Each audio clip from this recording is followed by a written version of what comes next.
Mahamadu Bawumia.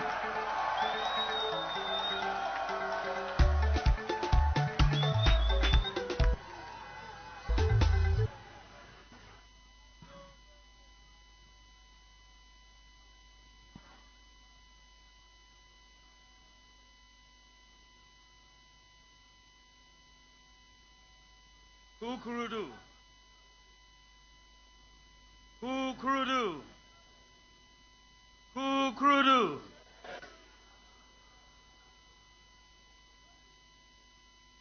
Our chairman, Your Excellency, President John Agyekum Kufuor, our flag bearer, Nana Addo Dankwa Akufo-Addo, the national chairman of the New Patriotic Party, Honorable Freddie Blay, members of the National Council, honorable former ministers of state and members of parliament, honorable members of parliament, distinguished elders of our party, chiefs and traditional leaders, members of the diplomatic corps, national, regional, constituency, and polling station executives, rank and file of the great Kukurudu family, representatives of political parties, members of the media, fellow Ghanaians, distinguished ladies and gentlemen, Assalamu alaikum. I am going to talk about some of the solutions that we have for our economic difficulty. But before I do that, I'm going to first elaborate the difficulty, because what is clear is that President John Dramani Mahama and the NDC are in total denial. Today, we are all witnesses to the fact that notwithstanding the record amount of resources at the disposal of the John Mahama-led NDC government, our economy is in trouble. Under 8 years of the MPP government, as we have kept saying, from 2001 to 2008, taxes and total loans amounted to just 20 billion Ghana cedis. In contrast, taxes, oil revenue, and loans alone under the 8-year period of the NDC would amount to 248 billion Ghana cedis. Notwithstanding all these resources at its disposal, our economy is in decline. Since 2011, real GDP growth has declined steadily and drastically from 14% with the onset of oil production to 3.9% in 2015. Projected GDP growth for 2016 is even lower. Basically, fellow Ghanaians, the economy, notwithstanding the production of oil, is on course to record a lower growth rate than in the year 2000, which was 3.7%. President Mahama's tenure of office has been characterized by declining economic growth. In fact, between 2012 and 2016, that is during President Mahama's tenure as president, the economy in dollar terms shrunk by 5%. Under the NDC, in the last 8 years, we have seen a growth in real GDP per capita by 17%, from $1,266 to $1,481. This is with oil revenue. Under John Mahama's tenure as president, however, capita income in Ghana has declined by 12%.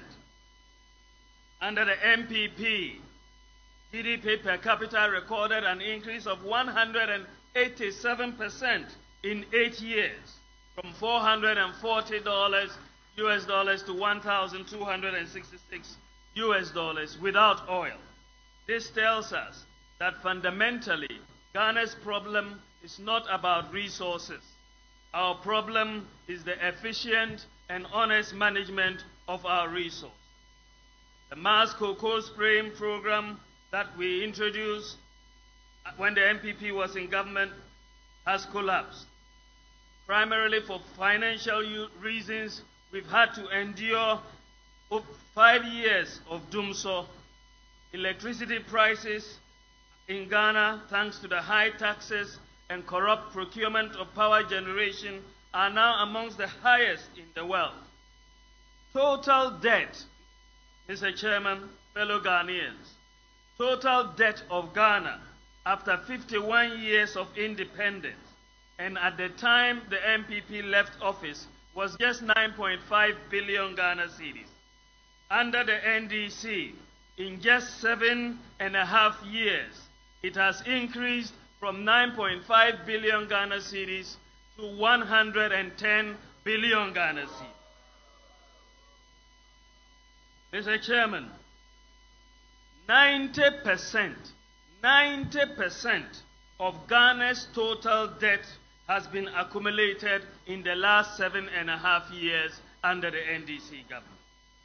And 67% of Ghana's total debt since independence has been accumulated in just the last 3.5 years. Under John Mahama, Ghana has now been classified as a country at the high risk of debt distress. Even though the government has borrowed close to $40 billion in the last 7.5 years, the value of total government investment in infrastructure is just about $7 billion. According to the managing director of the IMF, most of Ghana's borrowing under this John Mahama government has been spent on corruption, on consumption, rather than investment. After 8 years of mismanagement, the banking system has been pushed to dangerously fragile levels. 8 banks are currently on the verge of collapse.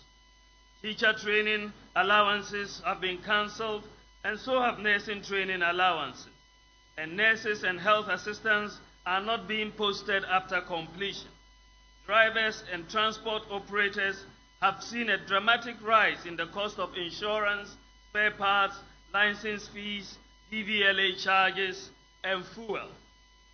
Taxes on businesses have increased dramatically, and new taxes have been introduced as the government tries to fill the gap as a result of the massive increase in expenditure relative to revenue. For example, we've seen massive increases in the capital gains tax, in withholding taxes, VAT on electricity, financial services, special real estate, special import levy, and taxes have also been introduced on ambulances and bicycles. The NHIS has virtually collapsed. The pre-maternal care system has also collapsed. Youth unemployment is high and rising. For the first time in our history, we have a graduate unemployed association. Mr. Chairman, fellow Ghanaians, our pensioners are under threat. Currently, the financial viability of the Social Security and National Insurance Trust, SNIT, is in question. The World Bank, in its 2016 report on governance of SNIT, states that, and I quote, "The actuarial valuation shows that the fund becomes cash flow negative in 2019, and all assets will be used up by 2031. At this point, the benefits will have to match the inflows and will lead to very significant cuts in the benefits for current pensioners." This is the World Bank telling us that SNIT is collapsing, and that will result in a cut in pensions. Under this John Mahama-led NDC government, every development initiative or infrastructure project is seen as an opportunity to loot public funds. The monies lost through corruption from create, loot, and share schemes like SADA, Jida, Wyoming, Waterville, and other judgment debts, Smarties, Vast Brandon, Embraer, Car Power, AmeriPower, and the routine overpricing of contracts through sole sourcing are huge. Economic mismanagement and corruption has resulted in Ghana turning to the IMF for a bailout. Fellow Ghanaians, Ghana's sovereign credit rating has been downgraded from B+ positive. Without oil, Ghana was being rated as B+ positive under the NPP. We've now come down with oil under the NDC and John Mahama to B- with a stable outlook in 2016. So we've gone from B+ to B- with oil. In fact, international credit ratings agencies like Moody's, Fitch, Standard & Poor's now have basically the same credit rating for Ghana. The recent revision of Ghana's outlook from B- negative to B- stable, that is the equivalent of B3 that Moody's has. The outlook was revised from negative to stable, has resulted in a misinterpretation by this NDC government and President Mahama that Ghana's credit rating has been upgraded. This is in fact not the case. Moody's did not upgrade Ghana. Ghana's rating under Moody's is still B-. It is only the outlook that has been revised, and that is not equivalent to a change in ratings or a ratings upgrade. The outlook is not equivalent to an upgrade in the rating. Sometimes one wonders whether they don't read or they don't understand.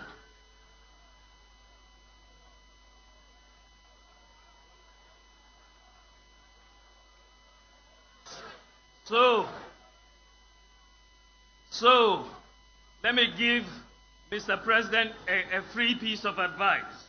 Mr. President, please desist from embarrassing yourself by stating that Moody's has upgraded Ghana. Your economic management team should explain that difference to you. The Mo Ibrahim 2016 report on governance shows that on virtually all key indicators such as safety and the rule of law, human rights, economic opportunities, infrastructure, business environment, human development, health, and public management, all these indicators, Ghana is worse off today than it was 10 years ago. The IMF, in its recent review of the Ghanaian economy, has warned that Ghana is on the cusp of a financial and economic crisis. Notwithstanding this abysmal record, President John Mahama is actually asking Ghanaians where the economic crisis is. He is clearly out of touch. Mr. President, the economic crisis is everywhere. You care to look outside of Flagstaff House, of course. Teachers are suffering. Teacher trainees are suffering. Nurses are suffering. And nursing trainees are suffering. Patients are suffering. Students are suffering. Traders are suffering. Pensioners are suffering. Drivers are suffering. Contractors are suffering. Civil servants are suffering. And farmers are suffering. Fishermen are suffering. And industries are suffering. Artisans are suffering. And Kayaye are suffering. The disabled are suffering. And men are suffering. Women are suffering. And children and Ghanaians as a whole are suffering.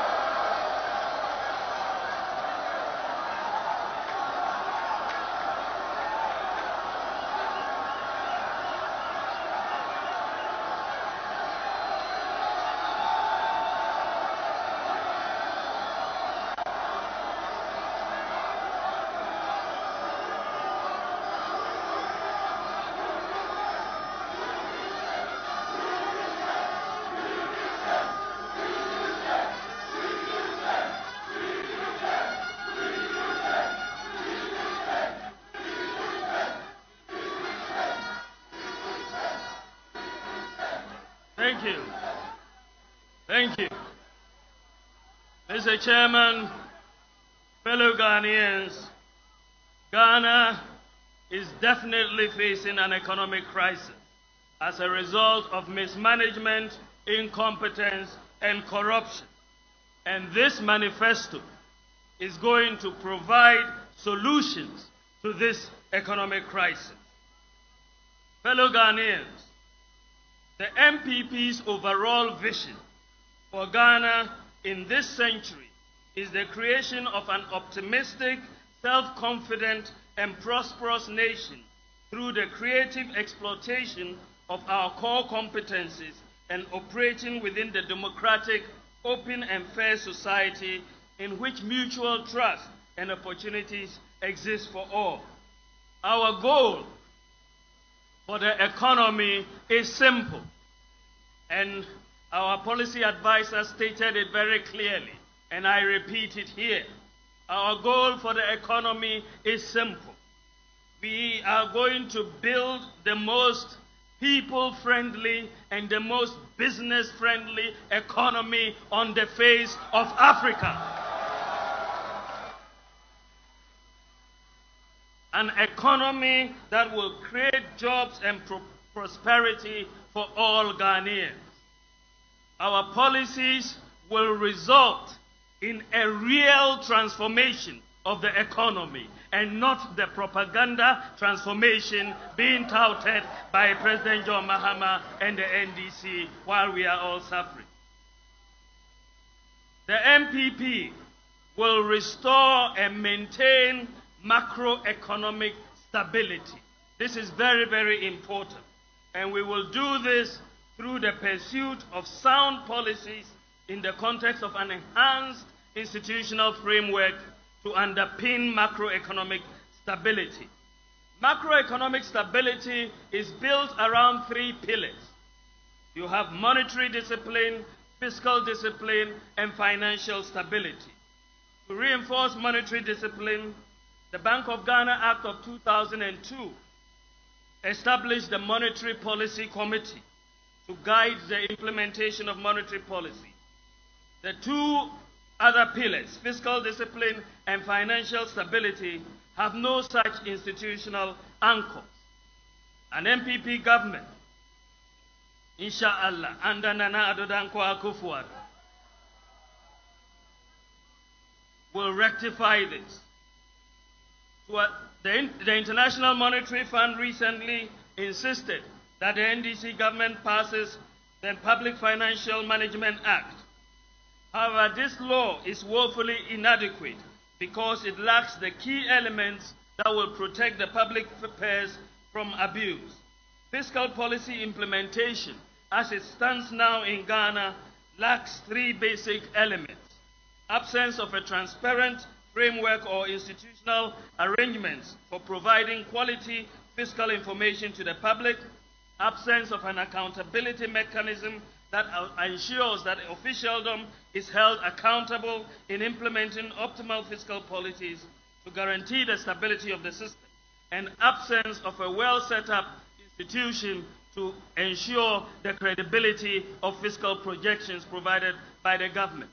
To address this problem, fellow Ghanaians, to address the problem of current high levels of public debt and the risk of the country relapsing into the HIPIC category again, an MPP government will adopt and implement rules that anchor fiscal policy implementation. In this regard, an MPP government will pass a fiscal responsibility law to bring in comprehensiveness, accountability, transparency, and stability to the entire budgeting process. In this context, a fiscal council will be set up with appropriate legal backing to contribute to the accountability of government. Similar to the fiscal council, we will set up a financial stability council to bring to bear what they're going to do in the fiscal area, in the area of financial stability. Because as we stand today, our financial system is in crisis, and 8 banks are on the verge of collapse. So we are going to set up a Financial Stability Council. And so when we set up a Financial Stability Council, along with the Fiscal Council, then the three legs of macroeconomic stability will be institutionally grounded. Monetary discipline, fiscal discipline, and financial sector stability. We'll bring these two together and we'll move this economy forward. In addition, the MPP will undertake financial sector reform and deepen our financial markets, promote financial inclusion, and enhance supervision and regulation of financial institutions, as well as move Ghana from cash towards an electronic payments-based economy. We will formalize the economy through the establishment of a national database using the National Identification System as the primary identifier, and that will have linkages to the databases of such as the police, the National Health Insurance, passport, immigration courts, Ghana Revenue Authority, DVLA. In fact, the MPP government will issue national ID cards in our first year in office.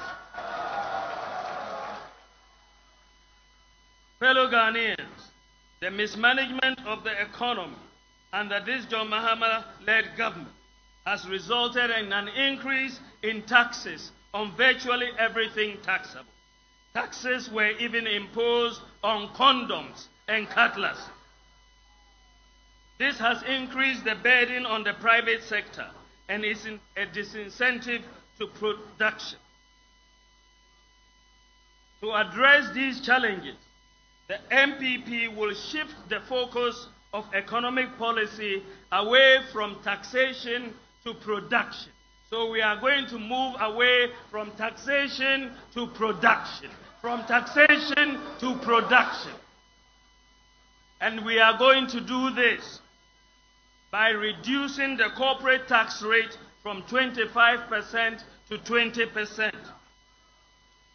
We are going to remove import duties on raw materials and machinery for production within the context of the ECOWAS Common External Tariff Protocol.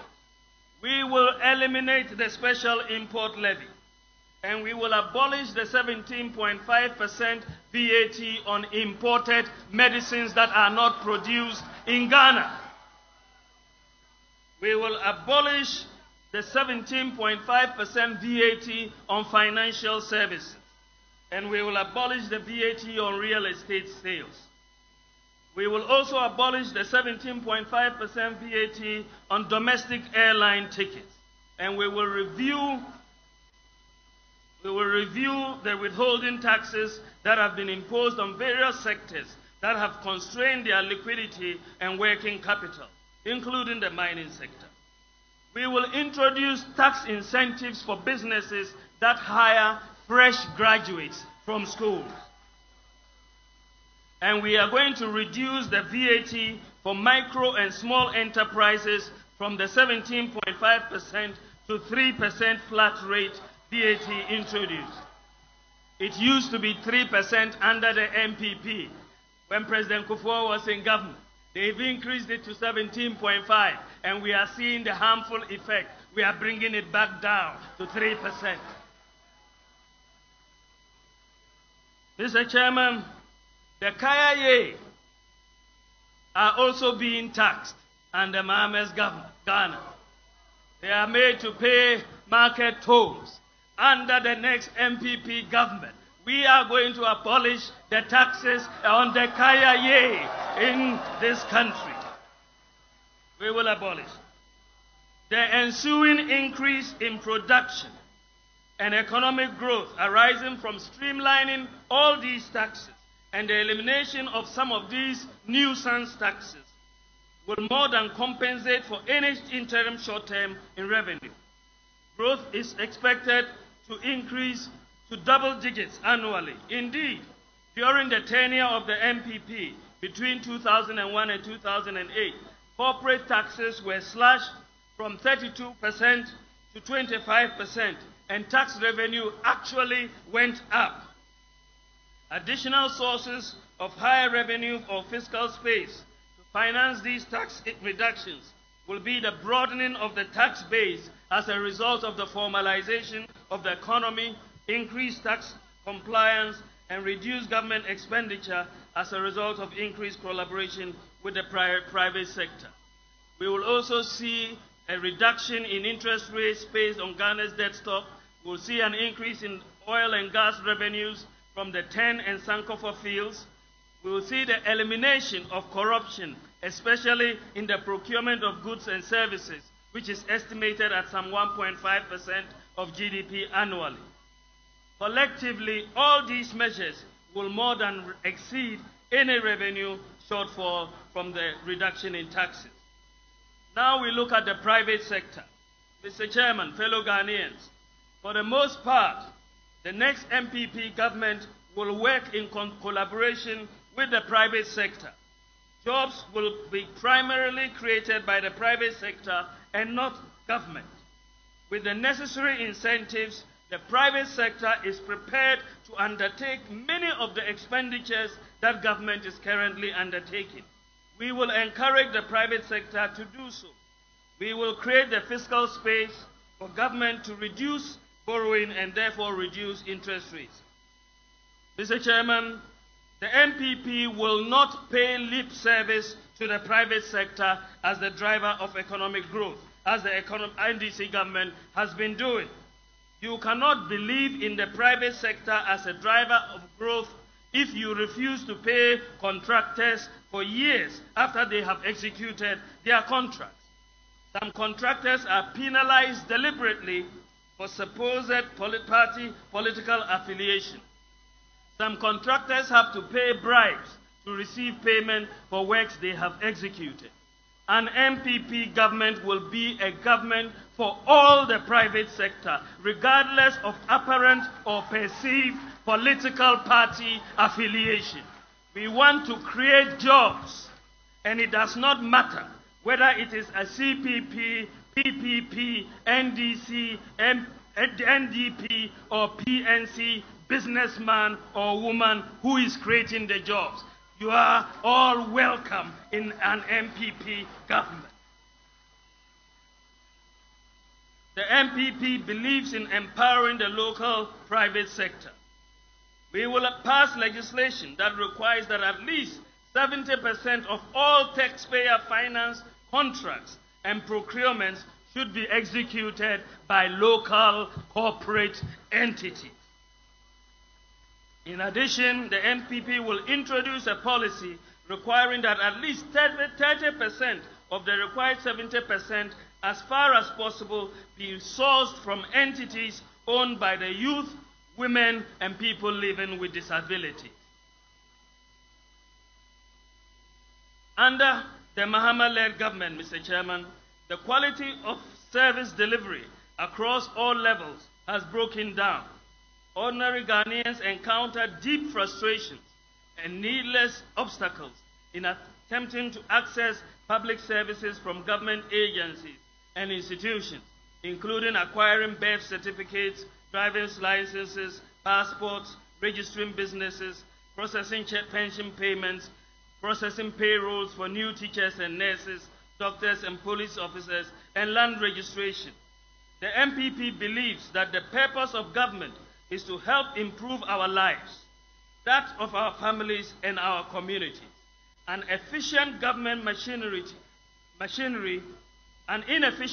machinery defeats this purpose, no matter the investment government allegedly makes in infrastructure. In this direction, in addition to managing the economy competently, the MPP will immediately deploy resources, both in equipment and personnel, in fixing the basics of the government machinery in order to deliver standardized services at affordable, transparent prices, faster turnaround times, and with professional handling of exceptions and grievances. Mr. Chairman, in the area of pensions, the MPP will undertake an urgent and comprehensive review of SNIT's investments and costs to ensure its financial sustainability. Furthermore, the MPP will adopt as a vital element of its poverty eradication and social support program for the vulnerable in our society a retirement income scheme for farmers as well as members of small and small-scale business associations such as the GPRTU and the ProTour.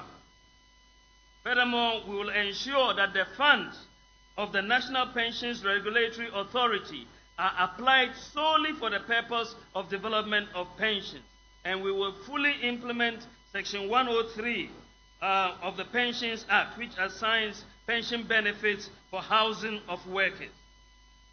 We will pay all outstanding contributions to the pension funds, including Tier 2 contributions for public sector workers. Mr. Chairman, fellow Ghanaians, the challenges of development and poverty in Ghana should not be a matter of geographical location. Around Ghana, there are millions who face poverty and deprivation daily and who need urgent, deliberate interventions from the state to improve their lives and circumstances.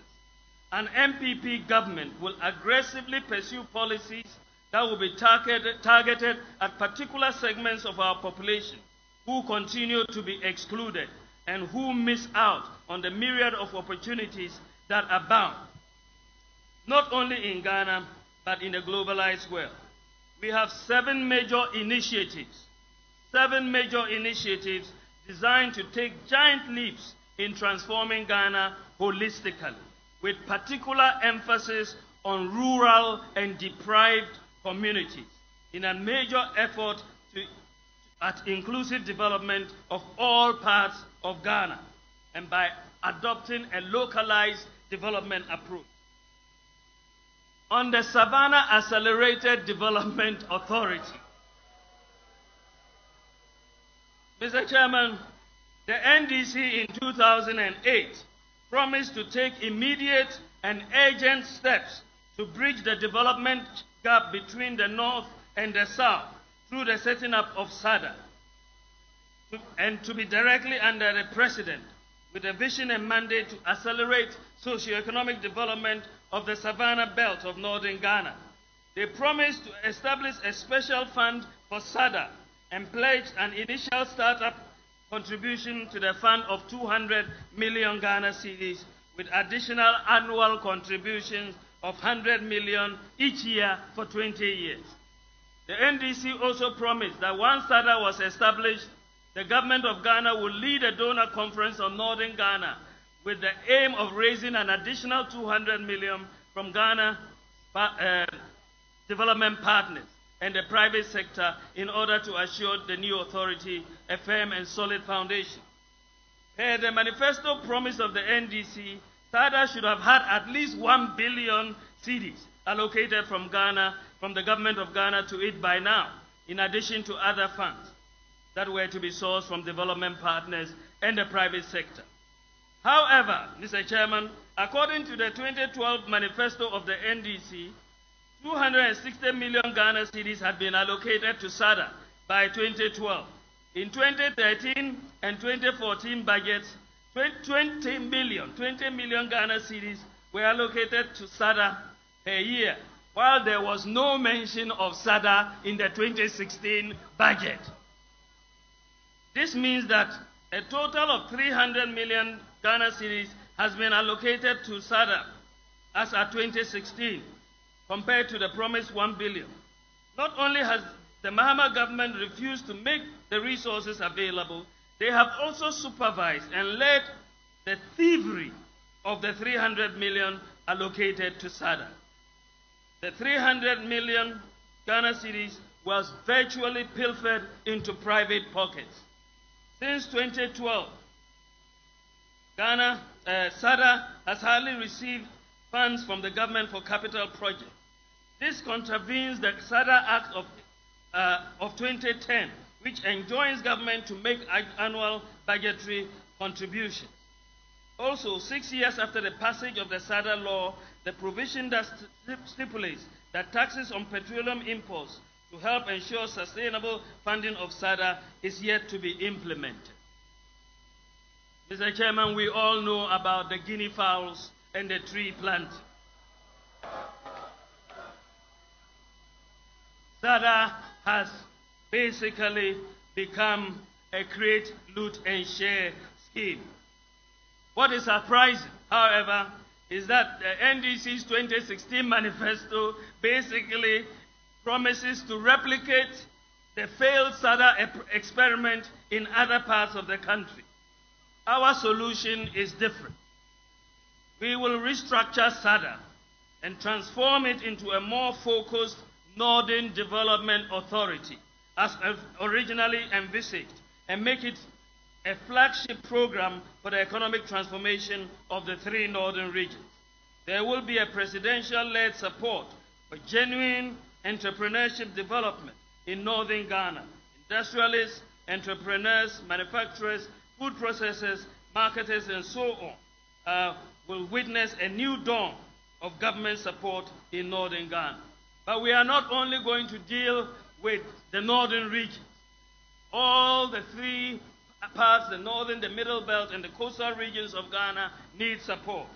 So, like the other development, like the SADA, the MPP is going to establish the Middle Belt Development Authority, which will serve as the main development agency for the middle belt of the country, in particular the Northern Volta, Western regions, the proposed Western North region, in addition to Ashanti, Eastern, and Brong-Ahafo regions.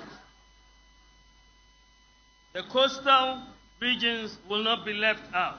The MPP will establish a Coastal Development Authority, which will serve as the principal development agent along the coastal communities of Ghana, covering the coastal areas of the Volta, Western region, Volta and Western regions, in addition to the Greater Accra and Central regions. Again, it will be like SADA, it will be like the Middle Belt Development Authority. Mr. Chairman, in addition to these three development agencies that will make sure development reaches all parts of the country and we have equal opportunities for all, we also note that the rural areas of Ghana continue to be neglected and the poverty levels in our rural areas are very high. The capital expenditure budget has historically been skewed more towards the urban areas than the rural areas. The MPP is going to reorient the national capital expenditure budget to place a focus on rural and deprived communities. In this vein, we are going to implement an infrastructure for poverty eradication project. And this infrastructure for poverty eradication, and this will take an amount equivalent to $275 million to be reallocated. And the idea is to have local solutions to local problems. Every constituency in Ghana, every constituency can expect on average to be allocated $1 million annually. From the capital budget, this is equivalent to 4 million Ghana cedis or 40 billion old cedis. Every constituency will get this annually. We'll reallocate expenditure to the rural areas, and these resources will be used for capital expenditure to upgrade and improve infrastructure such as water, toilets, dams, ICT community centers, and so on, or to develop new facilities in rural and deprived communities. Our One Village, One Dam initiative in the three northern regions, for example, our One Village, One Dam initiative in the three northern regions, for example, will be funded under this program. In fact, Mr. Chairman, in the first 2 years of an MPP administration, under this infrastructure for poverty eradication program, where every constituency will get $1 million every for rural and deprived communities. Under this program, there should be no village or community in Ghana after the first 2 years that would have a water problem or a toilet problem. There should be no village or community. Once we implement this, the first 2 years, we will make sure you will not have a water problem or a toilet problem, by the grace of Allah. It is important to note that the program is not going to require new money. Rather, we are going to allocate existing money towards our key priority, which is the eradication of poverty. This program is also not going to rely on donor funding. We are going to use our own resources to solve our own problems. So, nobody should ask us, where are you going to get the money? The money is already there. If you stop stealing the money, we will use the money for the development of our people.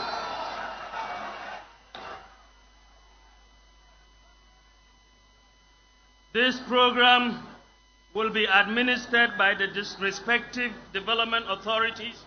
The Northern Development Authority will be responsible for the constituencies in the northern Ghana. The Coastal Development Authority will be responsible for constituencies along the coast, and the Middle Belt Development Authority will be responsible for constituencies in the Middle Belt. And all these authorities will report directly to the Office of the President. Mr. Chairman, fellow Ghanaians, the MPP will also establish a Zongo Development Fund.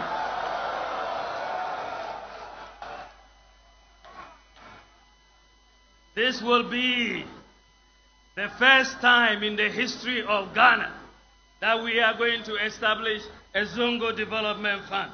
The fund is designed to help regenerate and revive our Zongos.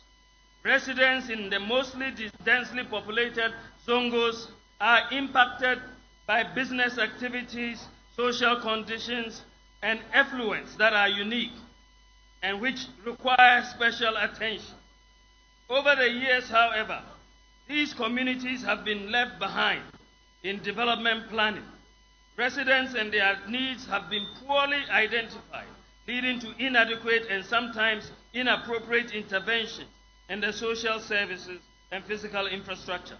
Zongos are vibrant places.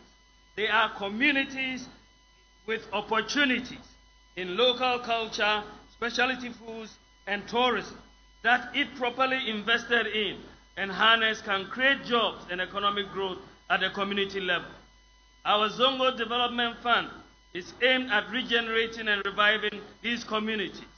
And the fund will invest in education and training and development within the Zongos, improved infrastructure in the Zongos, targeting health, sanitation, supporting local businesses and centers of culture and arts, and in community policing and security.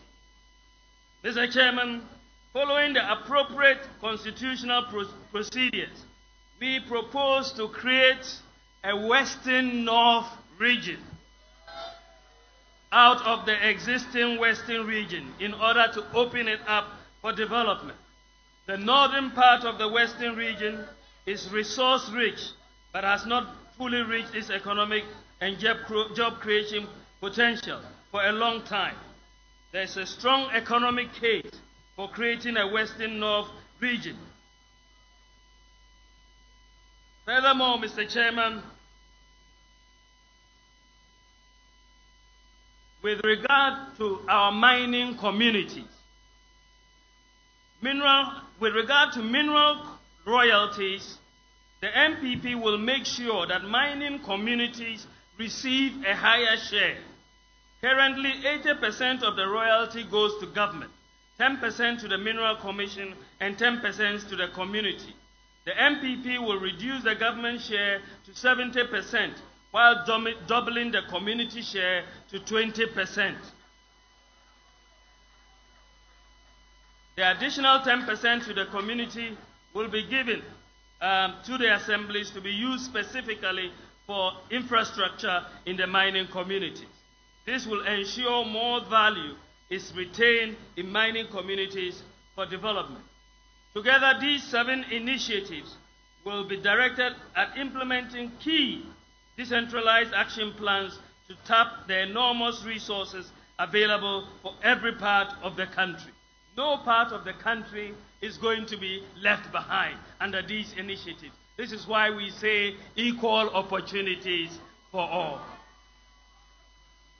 In addition, Mr. Chairman, fellow Ghanaians, I will like to state that Nana Addo Dankwa Akufo-Addo has given his commitment that under an MPP government, teacher training allowances will be fully restored.